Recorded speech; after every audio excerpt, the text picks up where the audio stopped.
Paul Knights est un ancien franc-maçon qui finira par tout abandonner. Il est aujourd'hui le pasteur de l'église du Mont des Oliviers, à Newton Abbot, dans le sud-ouest de l'Angleterre. Écoutons son témoignage. Je pensais que la franc-maçonnerie était en fait pieuse. Et j'ai donc voulu y consacrer plus de temps, y mettre plus d'efforts. J'ai donc passé les 12 années de ma vie à y consacrer plus d'efforts. Et j'ai gravi de plus en plus les échelons dans les différentes instances et je suis devenu responsable de siège. Tout ce qui devait être fait, je le faisais. Toutes les activités sociales, j'en avais la charge. Et donc j'étais très respecté. Et l'année avant d'être maître de la loge, c'était une journée d'été ou une soirée d'été et je suis allé à la loge, je me suis assis et nous devons être calmes dans la loge pendant la cérémonie. Et soudain, un froid glacial est entré. Il y a un dicton que c'est quand quelqu'un avait marché sur ta tombe. Et c'était ce sentiment froid et glacial qui a traversé mon corps. Et j'ai fait « wow ».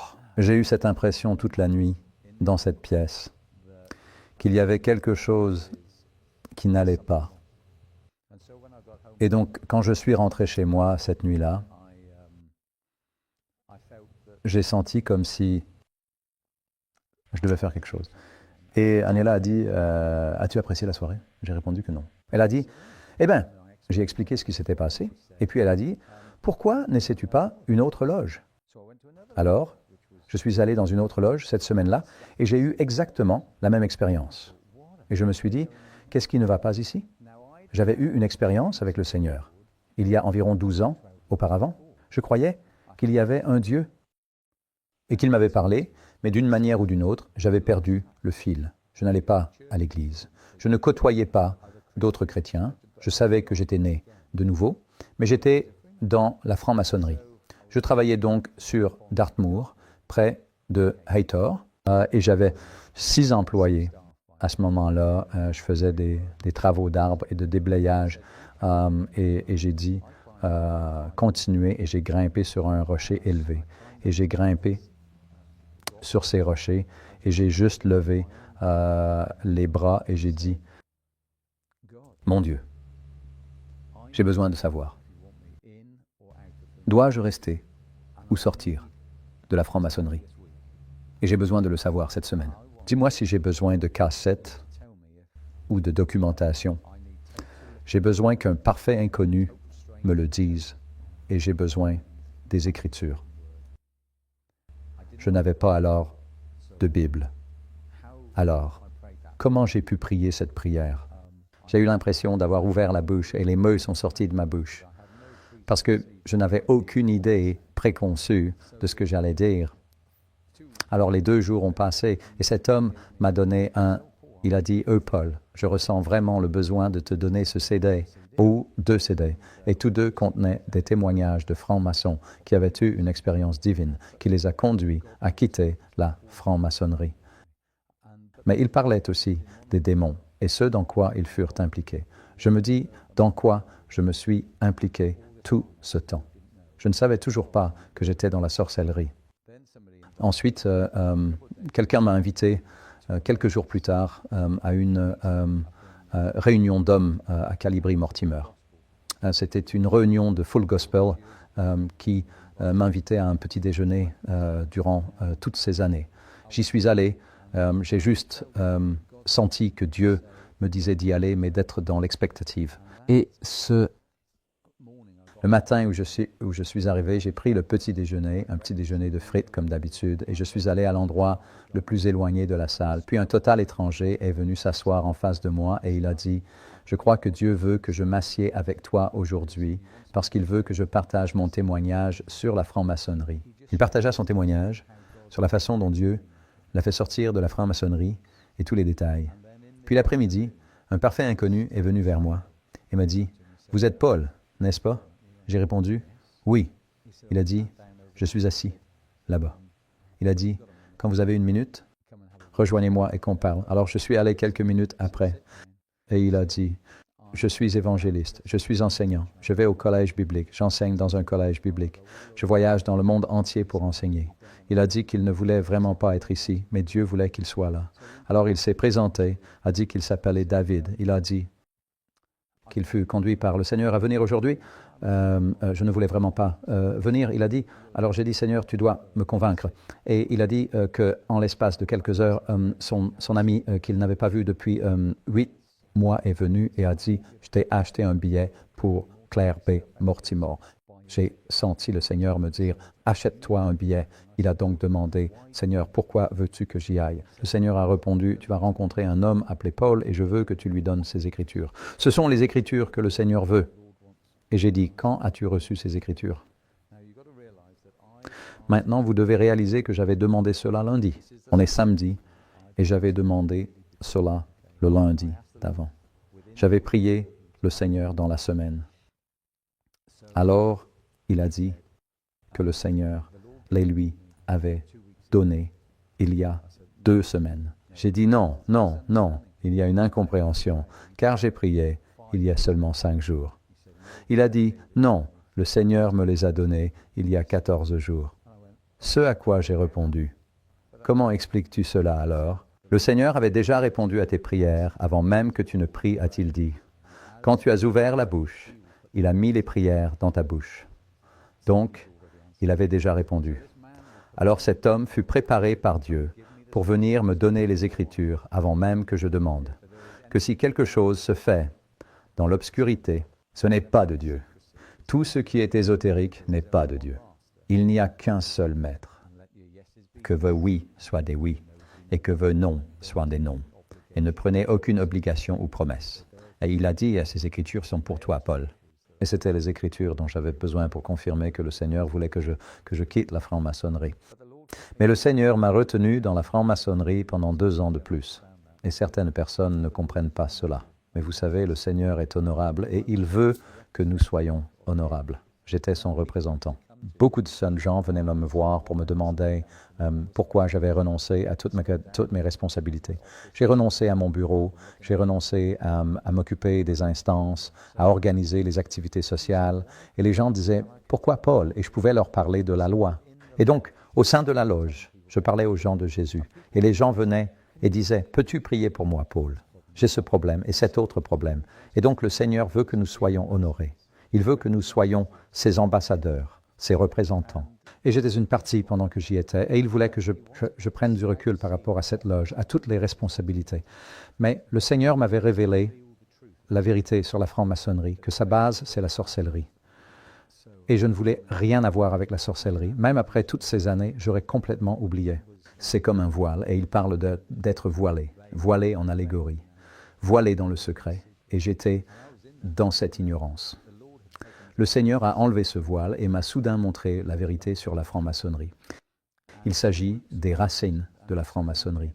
Et il y a beaucoup d'hommes qui sont dans la franc-maçonnerie et qui ne savent pas qu'ils sont dans une société satanique et démoniaque. Puis j'ai dit au Seigneur, tu m'as manifestement montré.